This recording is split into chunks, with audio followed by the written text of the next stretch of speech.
Communicating with others. I'd like to begin by talking about communication maxims that are similar to Murphy's Law. The first one is, if communication can fail, it will. The second, if a message can be understood in different ways, it will be understood in just that way, which makes the most harm. There is always somebody who knows better than you what you meant by your message. And the last one, the more communication it is, the more difficult it is for communication to succeed. I wanted to share this with you today first because I wanted you to see that communication is very complex.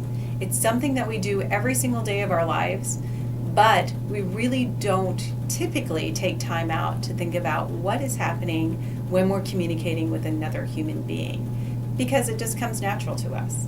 But my goal today in this training session is for us to take time out of our busy schedules and to take some time to think about what is happening when we're communicating with another human being. So what we're going to focus on is how we can communicate more accurately with one another. We're going to focus on two key areas. First, we're going to focus on understanding how communication works, where I'm going to share with you models of communication, and I'm also going to talk about elements of communication. And second, we'll talk about understanding how to communicate information to increase understanding. So let's start with how communication works. When the study of communication first began, a model was created in 1949, and that's when theories of communication started to be developed, was around 1949. And one of the very first models was called the Shannon and Weaver model. It came from two engineers who looked at communication from a mathematical perspective. And they were mostly interested in the idea of the information coming from a source and being received by a receiver. So going from one entity to another. So of course we can see that this began with the telegraph. And how could we move information from one place to another? Went to the telephone, how could we move one place to another? And we were not at that point very much interested in the human capacity or what happens when two human beings are communicating. We're more interested in how does a message get from one place to another. So we have the information source, the transmitter, the channel, the receiver, and the destination. So everything was going into one direction to the destination. So we were looking at who is sending the message, what channel is it being sent through, and is it being received on the other end. And of course there was noise because we did want to see what was interfering with the reception of the message at the other end. The one key feature that is missing here is called feedback, because everything is linear and everything originated from the sender, and all of the information was one direction. So this is how communication was thought of. This is how we conceived communication as working. However, when using this model of communication as a theoretical frame of which we engage in communication, it tends to be problematic because we're only looking at communication going from the source to the receiver. And so if we engage in this kind of communication, it might look something like this. Hey, how are you? Oh, I'm fine. Oh, well, you know what? I'm fine too. But I am feeling a little bit under the weather. And now that I think about it, maybe it's because there's a lot going around. I hear that a lot of people have colds. Have you heard that? Well, I've heard some people. Well, you know what? Maybe it's because of this change of weather. I've been thinking about that. It could be because of the change of weather. Notice that in this kind of scenario, I am not interested in the other person at all. All I'm interested in is getting my message out. I don't really even am that concerned with whether or not they're processing it, but I just know that they've received it because they are engaging with me in some respect. So I know that they're hearing me. But this is a very ineffective way to communicate because I'm not really paying attention to the other person. And it's not really what would be considered communication today. That would just be considered talking. So today we think of communication as much more interactive and having that element of feedback, that I'm sending a message, but at the same time I'm sending a message, I'm also receiving that message because I'm paying attention to the nonverbal communication of the person with whom I'm communicating. And then when they're communicating verbally, they're sending that message back verbally to me, but I'm also paying attention to their nonverbal communication.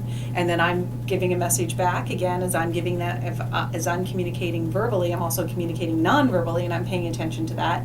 And while I'm doing that, I'm also paying attention to how they're receiving the message. So it's a constant flow.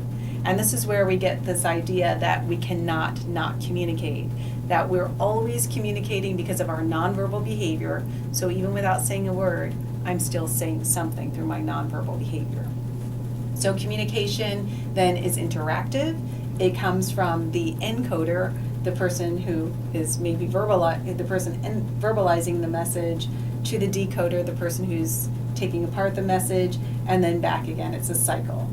And of course, we still have the interference and we still have the channel. So we're still looking at how is that message being communicated, and the interference can be the noise. But we're going to look now, I just gave you a very vague idea about this communication, this interactive communication model. We're going to look a little bit more deeply into this communication model by looking at the elements of communication. There are key elements that you will need to be aware of when you're communicating, and one is feedback. That's the person's response to the message. And I said previously, when we respond to a message, we are responding both verbally and non-verbally. So it's not just what we're saying using words, but it's also what we're saying using our behaviors. We have a person who is encoding the message, and this person is the person who's transforming ideas into verbal and non-verbal messages, or what can be called codes. So what we're really saying here is that as a person who is conveying a message, I am taking my ideas and thoughts and putting them into a code, which are words. So my thoughts are not the words themselves. I actually am taking my ideas and using the channel of words in order to express those ideas. My words are not really my thoughts. This is just the way that I've learned to convey what's in my mind to other human beings. And sometimes I'm not conveying it in exactly the way I want to, because perhaps I don't have the words at my disposal that I would like to use to describe exactly what I'm experiencing or exactly how I'm thinking about something. So sometimes that becomes a point of negotiation where we have to,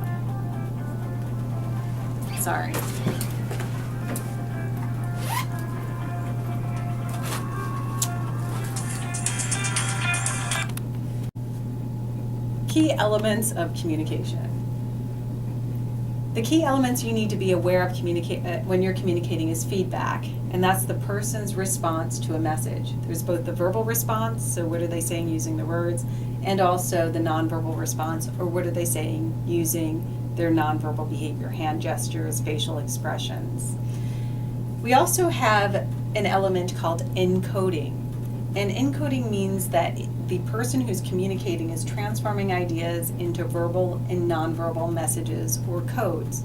So when we're communicating, we're taking these ideas and thoughts that we have in our mind, and we're expressing them through our nonverbal behaviors, through our hand gestures, expressions, but we're also expressing them through our words. Sometimes our words don't capture the essence of exactly what we're thinking, so that requires us to go back and to rethink the way that we want to encode our thoughts, or how do we want to put into words what is in our minds. There's also an element called decoding, and this is the person interpreting the message that has been received.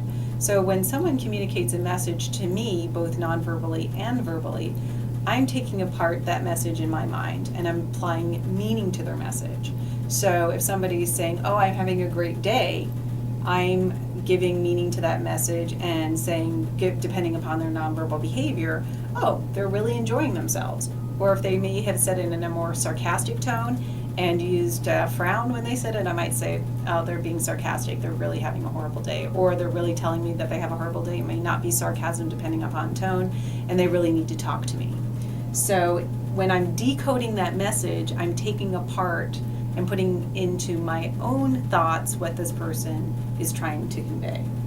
It is really the interpretation this interpretation that we're giving to these messages is based on our previous experience, our own unique characteristics, and our own attitudes. And this is really important to know, because when another human being is conveying a message to me, and I'm decoding it or I'm taking it apart and applying meaning to it, that I need to be aware of that, that the meaning that I'm giving to that message is really based on my own interpretation that comes from my experiences. And it's not really necessarily what they're trying to get across to me. And that's why communication becomes sort of a negotiation of what is it that you really mean. Now, of course, we don't have to go through this negotiation with everything that we say. If I say, hey, how are you? And you say, hi, I'm fine.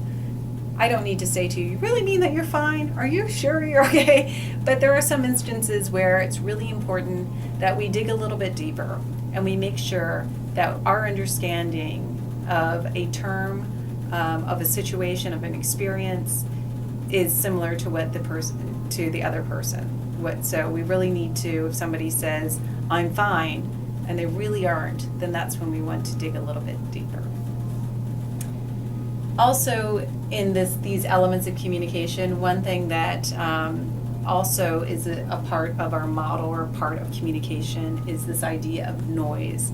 And that is anything that interferes with the reception and the understanding of a message. So what interferes with us understanding that message and what interferes with us actually receiving that message. There are two types of noise. There's external noise, which is outside that's environmental noise. So for instance, right now there's some kind of noise in my ceiling in my office, and it's kind of distracting. Doesn't distract me too much. I can still work in here and I'm okay, but I do know that I have students who come in and it really is distracting to them and they can't focus sometimes. So, and I find that interesting because I'm able to weed that out, but it's really difficult for other people too at times. So that can become interference. They can start focusing on it, thinking about it, rather than focusing on what I want to talk to them about. So if I know that that's the case, then I know that it might be appropriate for me to move elsewhere to discuss something with them. So I know that this example is a really kind of trite example, but sometimes we are not aware that outside noise is really impacting our reception of a message. So if there's a truck that comes by and somebody doesn't hear what we say, we need to be aware of that impacting their interpretation or reception of the message. The more important one almost is that internal noise, and that is the psychological noise or the thoughts that we have in our mind that interfere with the correct interpretation of a message or the reception of a message. So sometimes we can get a student who's had a really difficult day, a really difficult time of things, and they're not really able to focus on what it is that they need to do for a particular class or what I'm trying to talk to them about in tutoring or mentoring or advising in my case, because I advise students who are undeclared. And I know that they're probably not going to be able to take in a lot of information that I'm giving to them. And so I need to backtrack a little bit and try to readjust. Sometimes I might even mention something to a student that I see impacts them in a way that I didn't intend to impact them. And I see that it's causing some psychological noise. So if that's the case, then I need to talk to the student about that and see if we can clear up things before moving forward, because otherwise that will be sticking in their mind and they won't be able to take in and digest what we're talking about, because they'll be psychologically focused in on this other, probably maybe something that's bothering them, something that hurt their feelings, and if that's not talked about, then they're not going to be able to concentrate effectively on other things. So internal noise is really important to monitor. So next we want to move on to one particular aspect of the communication model, one particular element, and that is how feedback can impact one-on-one communication. When we're giving feedback to another person, again, it's nonverbal and it's also verbal. And sometimes we can send mixed messages with our feedback because it's both nonverbal and verbal. So I might be saying something verbally, but non-verbally I'm saying something completely different. So I could say, you're doing a great job. And verbally it sounds like, oh yeah, if I just took that message, you're doing a great job. I would feel very good about myself. But if I look at the nonverbal communication, that's sending a mixed message that you're not doing such a great job. So I need to be aware of what I'm saying nonverbally, and am I sending the same message verbally and nonverbally. Also, feedback can be misinterpreted, especially nonverbal feedback. So I want to make sure that if I say something to a student such as, maybe you should work harder next time to improve upon your exam score, although I might be thinking, what I'm really saying is you didn't spend enough time and you should be spending more time, they may be very upset by that because their perception may be, well, I spent a lot of time and I'm really frustrated with you that you're, so my feedback to them might not be interpreted in the way that I wanted them to interpret it. So I need to be aware of that, and they're going to tell me that based upon what, I'm going to know that based upon what they say back to me. So I may have to readjust my message because it could be misinterpreted. Also, my feedback can send messages that I'm not aware of sending. So a student, for instance, came in one day and said, oh, I'm sorry to bother you, I'm sorry to bother you, I don't mean to bother you, I don't mean to take up your time. And I had to think to myself, what did I do non-verbally to indicate to this student that she was taking up my time? And then and I realized it was because I was getting ready to leave and I was packing things up. And I had to reassure her that, no, it's okay, you're not taking up my time. You don't have to apologize. I am leaving my office, but we can talk. Would you like to walk out? Would you mind walking outside with me?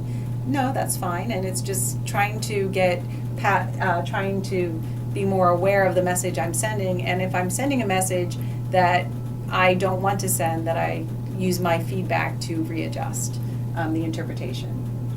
Also, one thing too is that we can over-focus on verbal communication. Sometimes we can focus so much on what is being said that we don't really focus on how it's being said. And that can be a problem with communication. So if someone says to me, well, you could do a little bit better on that exam, I might feel like, oh, she's only focusing on the fact that I didn't do well and not really listening to the tone of it and trying to say that I'm being empathetic to your plight, but I also think that you could have probably done a little bit better. So we have to really focus that we have to know that sometimes the tone isn't focused on, it's really just the message, and that can be problematic. Another element that we talked about previously was encoding, and I'd like to talk about how encoding can impact communication. When we're encoding, again, we're using words and nonverbals to express thoughts. So we have our ideas in our head and we need to express those to another human being. Well, here are some issues that can arise when we're encoding a message. We may use words that others don't understand.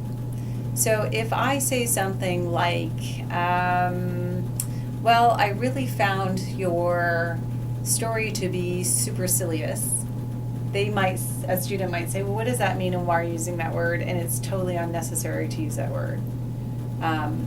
Okay, let me start over. Edit that out, please, Stephanie. We're going to start again. So we talked about encoding previously, so you know what that is, but now I want to focus on how the encoding can impact communication. And encoding, of course, is using words and nonverbals to express our thoughts. So taking what's in our mind and expressing those ideas and thoughts to another human being. Sometimes we have problems with encoding because we may use words that others don't understand. So I may say that's superfluous, and a student might say, well, I just don't know what that means. So we get caught up sometimes in the language of a discipline and we forget that others might not know exactly what that means. So I could have used the term encoding without defining it, but that would have been confusing because then you wouldn't have known what that meant, and then I could have gone on to try to extend your knowledge of that term, that idea or that term, and without your being aware of exactly what it meant, you would have been very confused. So that's one thing that in tutoring and mentoring that we need to be aware of in all aspects of communications, that is not using words that other people don't understand. Sometimes it's really tough, again, because we're so, we know so much about our discipline, you know so much about your discipline, that it's difficult to go back to the beginning of it and say, okay, these simple terms some people may not be aware of. You may assume others have the same knowledge as you. This is another problem with encoding, is that you may assume others have the same knowledge as you, which causes you to talk about ideas at a different level than others understand. So you may assume that if you're studying chem or bio, that other people know exactly what you know, but if they don't know what you know, then they're going to be very confused. So you have to go back and think about things, your discipline, the subject that you're working with, from the very roots, the fundamentals, before you move into those more complicated concepts with the person you're tutoring or mentoring. Another interesting problem with encoding is others may assume that they have the same beliefs and attitudes as somebody else. So we might assume that because we think smoking is bad for you, that somebody else might think that as well. And then we start to talk about it as, oh, smoking is horrible, it's bad, and if that person smokes, that may cause some issues with them in terms of them being able to listen to us. If we notice that, we need to address it. If we notice that this person we're talking about a subject and they're uncomfortable with it, or they don't agree with us, it is better to explore that rather than to move forward, because they're just going to be concentrating on the fact that they completely disagree with your point of view. So that might be an area that you need to open up discussion in before you both can move forward by discussing other issues or other ideas. So encoding can impact our communication with other human beings, but so can decoding. Decoding we can have some issues when we are transforming other people's words and behaviors and applying meaning to those words and behaviors. So we're transforming those words and behaviors into thoughts and feelings. Edit that, Stacy. I want to start again. So we talked about encoding and how that can impact communication. Now let's talk about decoding and how that impacts communication. Remember, decoding is taking another person's words and behaviors and giving them meaning by determining what it is exactly that we think they're trying to convey and putting it into our own thoughts and feelings. So what are some of the issues that can arise from this process? Sometimes we might not be able to control how the other person is interpreting our message. So when that other person is taking apart our message and giving meaning to our message, we don't have control over the meaning that they will give to that message, and that can cause some problems. Your message might have an unintended impact. So we might think that our message is going to be motivating to someone. We might think our message is helping someone, where it actually might have the opposite effect on them. It might demotivate, it might cause some problems for them. Also, since there is no tangible relationship between thoughts and words, so the thoughts and words as symbols that we're using to convey a message, since there is no relationship between them, no direct relationship, there is always potential for misunderstanding. So we are confined in some regard by the words that we're using to convey what's in our minds. And sometimes there's misunderstanding because we might not use those words in the right way. So here I have a cartoon, and I thought this was very telling. Here is one sheep saying you're not doing the laundry, the ironing, and here's another sheep who's in the bathtub saying, I know. So maybe this one is thinking, well, I'm going to get this person up and motivated and doing things, and this is how I'm going to do it, and obviously it's not working. So it's something that we have to be aware of. We might think that this is going to get someone to do something by us being frustrated and telling them that they need to do A, B, and C, and they just nod their head and say, I know. And so that's not working. So in tutoring and mentoring, you may experience the same thing with students, where you believe that your message should be interpreted as motivating, but they may not see it in that way, and you may have to use a different strategy or a different technique. So they're decoding the message in a way that's motivating to them. So now that you know a little bit about encoding, decoding, I want to move forward into how noise can impact communication. As I mentioned before, there's external noise and internal noise. Here are some of the issues that can occur. You might not be able to concentrate on a message due to what is taking place in the environment, and we need to be aware of that. And that doesn't necessarily, one thing that I talked about before was like a truck going by. That might be happening in the environment, that might be impacting one's ability to interpret a message clearly and effectively. But you also need to think about other things that are happening in the context or the culture in which you're operating and how that could be impacting the interpretation of your message. The second issue that might occur is that thoughts and emotions can interfere with the correct interpretation of the message. So the person you're working with could be so concentrated on a problem that they're facing or an issue that they have that they're not really paying attention to what you're saying. And vice versa too. You might have a day that's a little bit off where you're focusing on a problem or an issue and you're not really concentrating on what the student is saying. And that can cause problems with good communication, effective communication. So here are some tips that might help you to communicate more effectively. Most of these you're probably already going to know, so it's just reinforcing those things that you already know and maybe addressing them in a way that you hadn't thought about previously. So here are some tips. One thing that you can do is ask questions to seek clarification. So if there's any chance of misinterpretation, ask questions to seek clarification. So you can ask questions such as, what do you think? How did you reach this conclusion? Explain to me in your own words what this means. Can you explain to me what this means to you? Why do you prefer to use that method to learn this material? So if a student really is focused on using a specific method and you don't think it's working for them, this specific method, instead of saying, oh, do this, try this. First, exploring with them why it is that this method is not working for them might be more beneficial. And so instead of my also labeling it and thinking that I know what they mean, really exploring with them, what is it that you mean by this? Can you tell me why this isn't working for you? Can you tell me why you think it might, another method might work for you? Here's another question you might want to ask. What can you do to be better prepared when you meet with me? And I put this question on here because I have heard students and mentors sometimes becoming very frustrated with students who are not prepared when they come to meet with them. And I've heard sometimes people say, next time come prepared.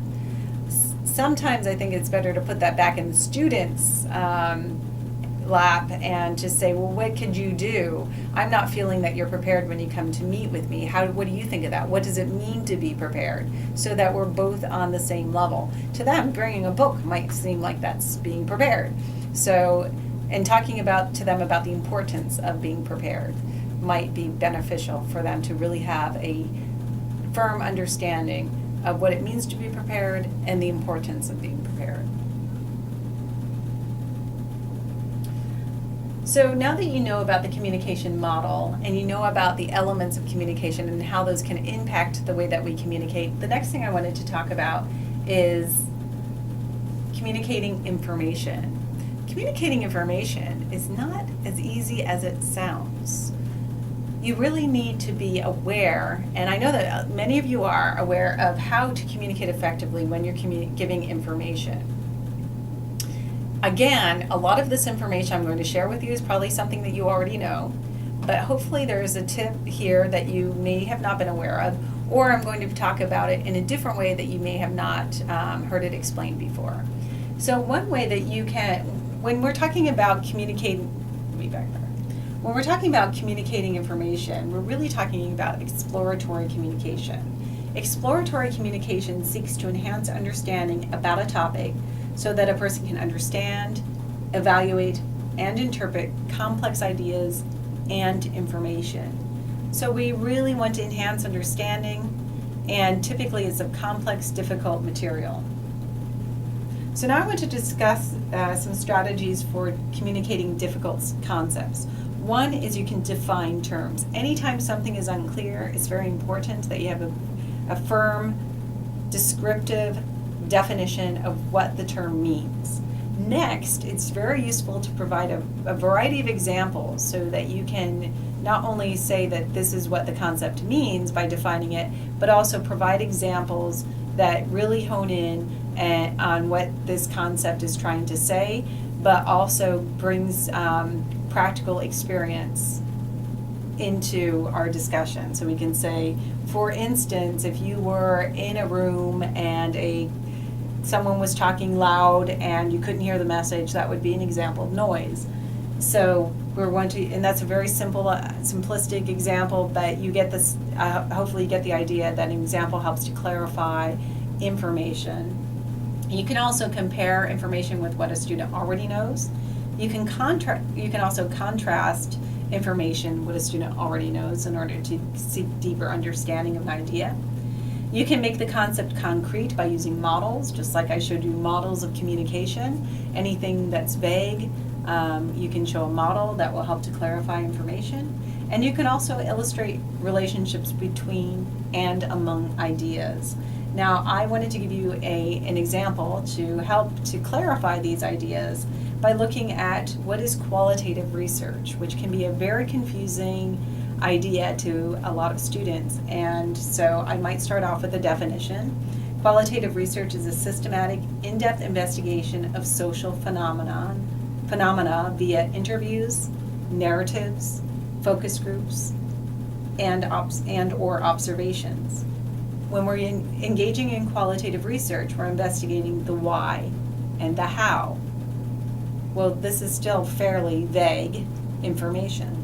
So I might want to compare it to another idea or concept, or compare it to something they already know. And I might assume that they already know something about quantitative research. So I might say compared to quantitative research, which is an investigation of social phenomena via statistical or mathematical techniques. Quantitative investigates the what and how many, whereas qualitative research investigates the why and the how. So for instance, if I want to know how many people believe that communication is an issue in organizations, I might use a survey method and I say, do you believe communication is a problem in your organization? Yes or no? And then I would calculate how many say yes and say, okay, 50% of the people think that communication is a problem in their organization. And I would use a mathematical technique by counting how many people said yes on my survey. However, if I wanted to do qualitative research, I would ask why. Why is it that you think communication is effective, or why do you not think it's effective?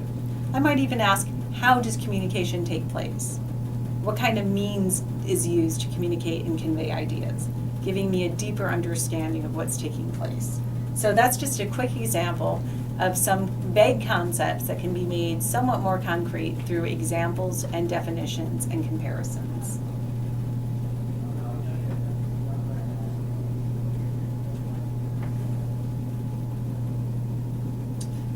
Here's another example. I might ask a question like, how many of you think that you can be a more effective communicator? That is a quantitative question. I'm just asking how many. But if I ask this question, how do you think you can be a more effective communicator? It becomes more in depth, and I'm seeking understanding, not just do you or don't you, but how can you and how do you?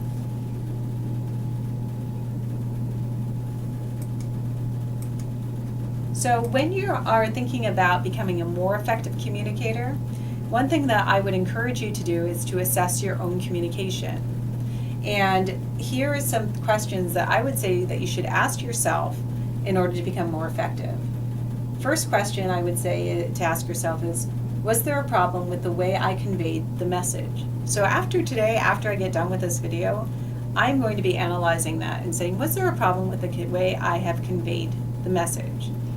The second is, did noise interfere with the message? Was there some kind of noise that was taking place within my own mind that was impacting the way I was conveying the message? And is there going to be noise that will interfere with your interpretation of the message? And I will be analyzing that.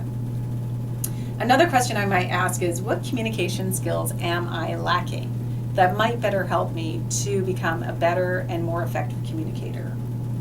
I might ask, do people tend to misinterpret my nonverbal behavior, my nonverbal communication? If so, I might want to look a little bit more deeply into that and think about does that misinterpretation occur? And I might want to ask, what can I do to improve upon how I explain material?